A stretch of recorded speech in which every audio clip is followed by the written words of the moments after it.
sidang kasus pembunuhan Brigadir Yosua Huta Barat dilangsungkan atau dilanjutkan pada hari ini. Agenda sidang adalah menghadirkan terdakwa Eliezer. Persidangan digelar di Pengadilan Negeri Jakarta Selatan dengan agenda mendengarkan keterangan ahli yang dihadirkan oleh penasihat hukum terdakwa Richard Eliezer. Ada satu orang ahli yang akan dihadirkan dalam sidang.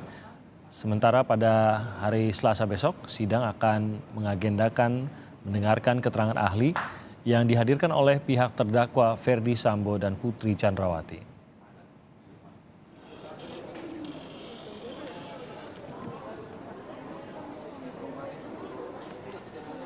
Ya, dan untuk mengikuti sidang hari ini, informasinya Richard Eliezer sudah diberangkatkan untuk menuju ke Pengadilan Negeri Jakarta Selatan pada pagi hari ini untuk mengikuti sidang yang akan menghadirkan ahli yang dihadirkan oleh penasihat hukum dari Richard Eliezer.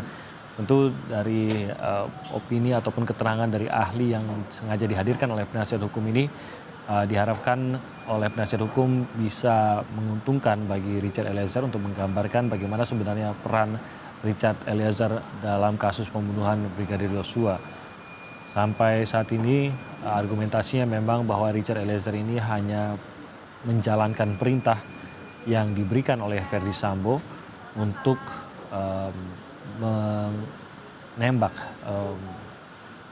Brigadir Yosua Huta Barat, dan hal itu ia lakukan karena posisinya yang harus menghormati juga perintah seorang jenderal, dan bahwa ia juga takut untuk tidak menuruti perintah dari atasannya.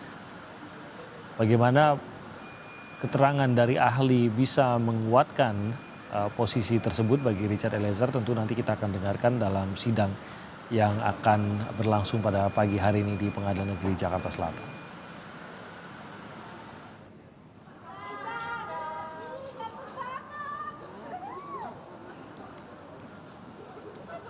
Dan kita akan memantau bagaimana situasi di Pengadilan Negeri Jakarta Selatan. Ada rekan kami ini Putu Trisanda yang berada di sana.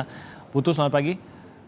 Ada satu orang ahli yang informasinya akan dihadirkan, dan ini dihadirkan oleh penasihat hukum dari Richard Eliezer. Siapa sebenarnya yang akan dihadirkan oleh penasihat hukum, dan keterangan apa yang akan digali dari penasihat hukum ataupun dari ahli ini? Ya, selamat pagi Timothy dan juga saudara. Informasi terbaru yang kami, tim Kompas TV yang ada di lapangan peroleh terkait dengan ahli yang akan dihadirkan ke dalam ruang sidang pada hari ini dengan agenda memeriksa keterangan ahli untuk terdakwa Eliezer. Ini bertambah, bukan hanya satu ahli tetapi menjadi 3 ahli dengan berbagai bidang. Yang pertama adalah seorang ahli guru besar terkait dengan filsafat moral, kemudian juga ada psikologi klinik dewasa. Ini juga dihadirkan ke dalam ruang sidang, dan yang terakhir adalah ahli psikologi forensik. Kalau berbicara soal nama, Timothy dan juga saudara, ini memang belum bisa disampaikan kepada publik secara jelas karena memang masih menunggu konfirmasi bagaimana kemudian nanti biasanya pada awal sidang akan disampaikan dan juga ditujukan kepada publik siapa saja yang hadir, dan jika tidak bisa hadir nanti juga akan disampaikan alasan-alasannya. Tetapi 3 ahli yang disampaikan oleh Roni Talapesi selaku penasehat hukum tadi adalah ada psikologi forensik, ada psikologi dewasa, kemudian juga ada ahli filsafat moral. Apa yang kemudian akan digali dan mengapa kemudian 3 ahli ini dinilai bisa menguntungkan Richard Eliezer? Tentu saja ini berkaitan dengan peran, kemudian juga motif yang menyebabkan adanya penembakan pada 8 Juli 2022 lalu yang mengakibatkan Yosua Huta Barat ini menutup mata. Mengapa? Karena kalau kita lihat juga dari sisi sebelumnya bagaimana kemudian penasehat hukum dari Ferdy Sambo kemarin juga menghadirkan ahli psikologi di mana mengkaji bagaimana situasi ataupun juga kondisi dari Putri Chandrawati. Apakah memungkinkan ada pelecehan seksual yang kemudian dilakukan oleh ajudan kepada istri dari Jenderal Bintang 2. Kemudian juga dihadirkan ahli pidana untuk memahami sebetulnya pasal 340 ini unsur apa saja yang dibutuhkan untuk memenuhi unsur dan juga mengabulkan dakwaan dari jaksa penuntut umum agar kemudian diamini atau diketuk palu oleh majelis hakim.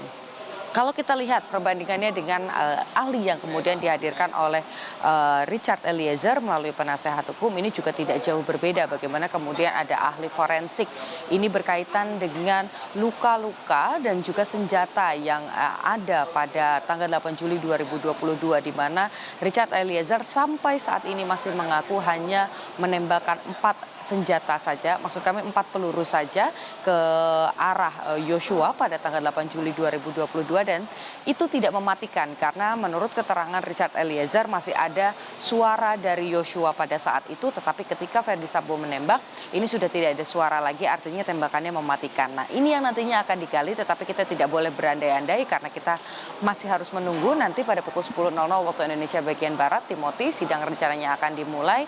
Kami jurnalis Kompas TV yang ada di lapangan juga masih menanti kedatangan dari Richard Eliezer yang sudah berangkat dari Baris Krim Polri, tetapi kami lihat fans dari Eliezer ataupun juga pengawalan dari LPSK untuk Eliezer ini sudah berkumpul di Pengadilan Negeri Jakarta Selatan. Artinya kita tinggal menanti jalannya persidangan akan segera dimulai. Timothy. Putu, ini jadwal sidangnya hanya ini saja ya, tidak ada sidang lain yang akan berlangsung terkait dengan kasus ini? Ya, rencananya memang sesuai dengan jadwal yang dirilis oleh Pengadilan Negeri Jakarta Selatan, bahwa memang hari ini hanya Richard Eliezer saja dengan perkara pembunuhan berencana yang menjalani proses sidang dengan agenda mendengarkan keterangan ahli. Sementara untuk yang lainnya, untuk 5 terdakwa lain, kita tahu di perkara pembunuhan ada 5 orang terdakwa, ada Kuat Maruf, Ricky Rizal, ini diagendakan akan menjalani proses persidangan pada hari Rabu. Kemudian pada hari Selasa besok ini diagendakan untuk Putri Chandrawati dan juga Verdi Sambo, dengan semuanya ini sudah memasuki tahapan ataupun juga kesempatan penasehat hukum untuk menghadirkan ahli-ahli yang meringankan. Dan pada Kamis dan juga Jumat ini menjadi bagian dari perkara perintangan penyidikan untuk kemudian menjalani proses persidangan. Timothy. Baik, terima kasih Putu.